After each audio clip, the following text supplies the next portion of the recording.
Hello, welcome back to Journal of a Journey. Today I just want to really talk about solo traveling and what it's been like for me and some of the struggles that I've had so far with it and stuff like that. It'll be a short video, just a quick update.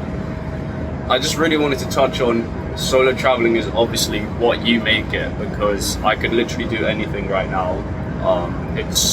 But what I've found is it's so easy to get comfortable very quickly.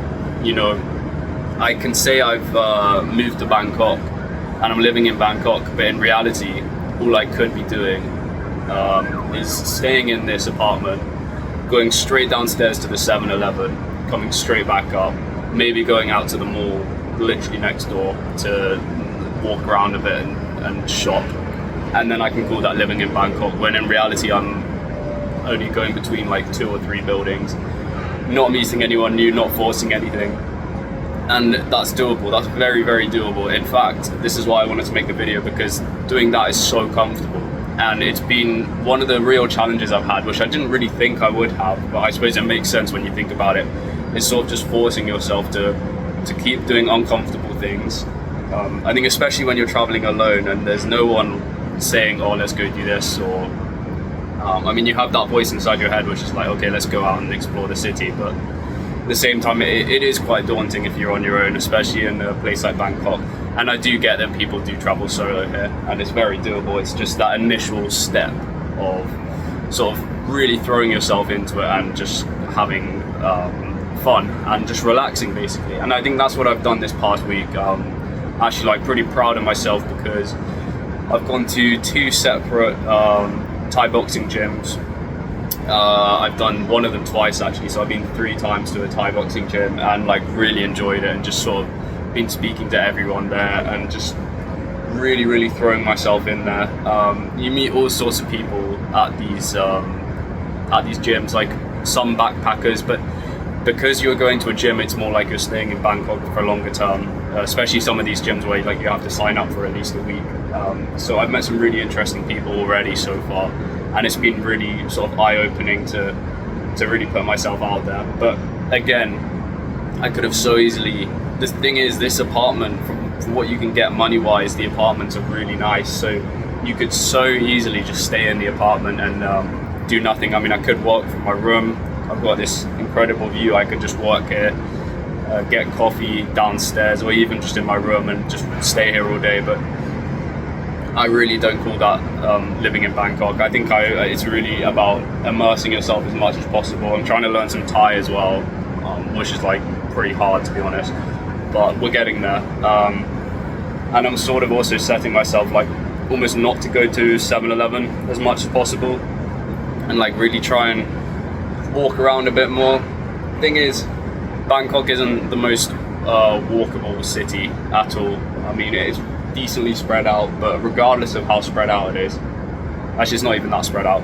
The main problem is the heat. Like, you literally just can't walk. Grabs, which is their Uber, has been like an absolute savior. And again, like, throwing myself out there, I've started taking the motorbike Grabs now, which are actually really fun.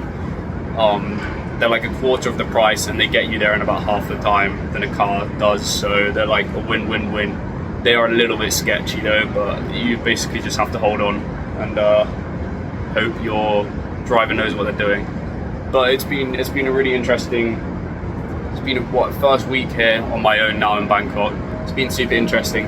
But I think, again, like, when you do end up solo traveling, I know something that I've like sort of discovered is you do have to have these conversations with yourself, because sometimes there are things like you're sort of dealing with over your life. I mean, everyone deals with stuff under the surface, and I think when you're solo traveling, you can very easily keep ignoring that and sort of stay in your bubble still on your own. But then I think it gets a little bit dangerous if you're just sticking to your own and like avoiding the questions. Or you can just really just try and face them head on, which is what I've been really trying to do. And just sort of, because no one knows me here, I can literally do anything. I can try like new ways of talking even. I can try and be much more extroverted. I can try and say some funny things, but for example, you know what I mean? Like, I can really try and throw myself out there, and no one's going to be like, oh, whoa, what are you doing? Because like no one knows me. So I think that's a really cool thing about about being out here. And then honestly, yeah, just the people I've met so far have been really nice. You do get this sort of like Dubai lifestyle guru, Bali people. There are quite a few of them, but you can sort of see them from a mile off, and you know to like just not really talk to them that much, because as soon as they start talking about how they're trading gold like every day and stuff like that in like the annoying way, then it's just like, yeah, okay, whatever. But yeah, I think as far as the week's gone, it's been very good. I'll make a separate video updating to do with the DPTR and anxiety journey, because I actually went to the hospital earlier yesterday and the day before yesterday for like a big checkup and like follow-ups from that. So there have been a few developments, but I'm still waiting on the doctor to talk to me a bit tomorrow. But there's nothing severe, it's just like some basic checks. So I'll cover that in the next video. But I just wanted to make this one to really explain, like, solo traveling is super fun, but I think it's also really glamorized online. On social media, you always see like, oh, I moved to blah blah blah alone. When you actually dig deeper into those, like most of the time they didn't actually go there alone. They might have gone on the flight alone, but they had people they know there or something like that. But when you really throw yourself out there alone, it is actually very hard to build a circle again in like a completely new city. I've made probably one friend so far, but he's like 46. Not a problem being that old, it's just a bit weird. You know what I mean? Like, but again, like I don't really want to be partying all the time. So I think it's actually a good thing I'm not in a sort of more party crowd, because I do like really want to use this leg to just like work on myself, which is what it's been so far. So it's been really good for that. But yeah, I'm just gonna keep on keeping on. It's currently 9:15 p.m. Obviously in the evening on a Saturday night. And the really cool thing about Bangkok is literally everything's still open. I mean, if I wanted to go clubbing, I could go down to Khao San Road or Nana Plaza, which is this other crazy place, but I'm not going to do that. And the cool thing is, if I wanted to get some work done or even just like chill, for example, coffee shops here, loads of them are open 24 hours. So I'm going to head down to this one by the bright building over there.